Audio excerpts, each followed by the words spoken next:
Reka nkusuhuze kandi nkwifurize kugubwa neza, reka nkusuhuze kandi nkuhe ikaze wowe mushya ugeze aha bwa mbere, ariko nkuhe ikaze wiyumvemo ko aha ari mu rugo. Reka ngusabe gukora subscribe kugira ngo tujye tubana mu biganiro byacu bitandukanye. Reka mbonereho kukwifuriza umwaka mushya muhire, umwaka wa 2026 uzakubera umwaka mwiza, niba ushize utarakugendekeye neza, uzarushaho kukubera mwiza kugira ngo ubuzima bwawe burusheho kugenda bugubwa neza. Uyu mwanya rero tugiye kugaruka ku kiganiro kiranga cyangwa kigaruka ku myitwarire ikwiye kuranga mwarimu mwiza imbere y'abana yigisha.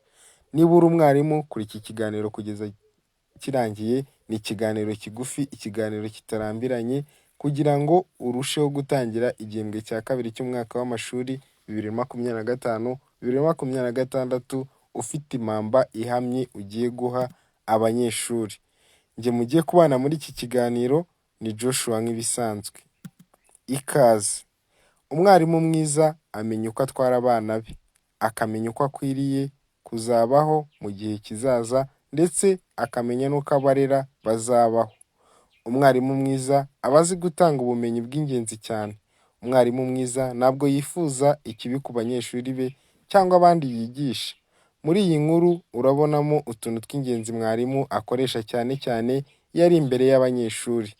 Dore ibintu biranga umwarimu mwiza by'umwihariko iyo ari imbere y'abanyeshuri ari kubasangiza amasomo. Nkwaye ikaze kandi mwivutse gukora subscribe niba utarayikora, ukanda like ndetse utugezeho n'igitekerezo cyawe kugira ngo turusheho kuryoherwa n'iki kiganiro. Ikintu cya mbere umwarimu aba akwiye gukora, ateganya ibintu birambye kandi byagutse azayiha abanyeshuri mu gihe cy'igihembwe bagiye kumara. Mwarimu mwiza ugiye kujya imbere y'abanyeshuri ateganya intego zikomeye zifite ibyo zizageza ku banyeshuri ndetse nawe ubwe. Uyu mwarimu afasha abanyeshuri kwitegura ishuri neza mbere yo kurijyamo, atuma abanyeshuri be bafashanya bo ubwabo, bagakorera mu matsinda kugira ngo barusheho kugenda batera imbere. Afasha abanyeshuri gukorera mu matsinda kugira ngo bagende bahana ibitekerezo, abafite intege nkeya mu isomo rye bagende bazamurwa n'abaryumvise cyane. Ngicyo rero ikintu cya mbere mwarimu aba akwiye gukora, kiba gikwiye kumuranga, ndetse niba uri umwarimu gishyiremo imbaraga muri iki gihembwe cya kabiri kugira ngo abanyeshuri bazarusheho gutsinda isomo ryawe. Ikintu cya kabiri, mwarimu aganiriza abanyeshuri ku iterambere ryabo n'iry'ishuri ryabo muri rusange. Umwarimu mwiza afasha abanyeshuri gutekereza cyane ku iterambere ry'ikigo bigamo, ishuri ryabo n'ibindi. Uyu mwarimu azafasha abanyeshuri kumenya akamaro ko kwiga, abafashe kumenya kwandika neza no gusobanurirana ibintu yagiye abasangiza. Ikintu cya gatatu mwarimu aba akwiye gukora cyangwa kiba gikwiye kumuranga, aba agomba gukorera ku gihe. Mwarimu mwiza akorera ku gihe. Mwarimu mwiza yizera ko imbere y'igihe atari igihe, ndetse na nyuma y'igihe naho atari igihe. Atangira imikoro n'amasuzuma ku gihe, agatanga amasomo ku gihe, ndetse akagerera ku ishuri ku gihe, akagera mu ishuri agiye gutangamo isomo ku gihe. Nta mwarimu ukwiye kwica igihe, kuko igihe ni igihe kandi igihe cyatakaye ntikigaruka. Niba uri umwarimu rero ukaba utubahirizaga igihe, ikosore iki gihembwe ugendane ingamba nshyashya, ujye ukorera ku gihe. Ikintu cya kane ugomba gukora cyangwa gikwiye kukuranga niba uri umwarimu, ugaragariza abayobozi bawe ko abanyeshuri batsinze cyangwa batsinzwe. Umwarimu mwiza afasha abanyeshuri be kumenya niba batsinze cyangwa niba batsinzwe kugira ngo bikosore mu mukoro w'ubutaha. Ikindi uba ukwiye kubigaragariza abayobozi bawe kugira ngo bagende baguha inyunganizi, aho ufite ikibazo bagende bagushyigikira, imitsindire irusheho kugenda izamuka.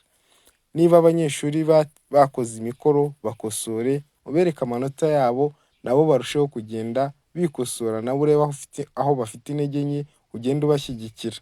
Ikintu cya gatandatu, uba ugomba gushishikariza abanyeshuri gukoresha neza impano bafite, ndetse ukanabafasha kuzibonamo cyane. Umwarimu mwiza afasha abanyeshuri gutahura impano zabo batari bazi ko bafite, akanabafasha kumenya uko bazitaho bakanazubaha. Mwarimu ureba kure, mwarimu turakwizera, shyigikira abanyeshuri ubafashe kubona impano zabo zizagende zibafasha mu buzima bwabo bwa buri munsi, zizagende zibafasha kandi zizagende zunganira amasomo ubaha. Ikintu cya gatandatu ugomba kumenya ni uko umenya ahantu heza ho kwigira ku banyeshuri.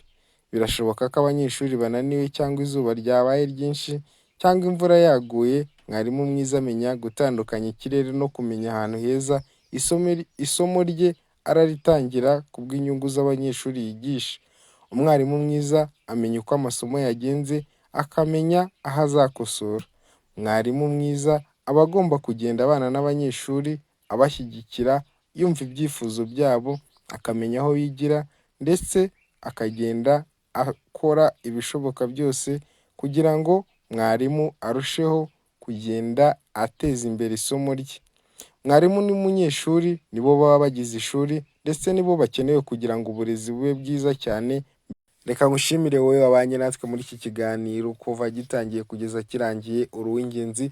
Cyari ikiganiro kitarambiranye, ariko reka ngusabe uduhe igitekerezo cyawe binyujije muri komenti kugira ngo tugende turushaho kuganira.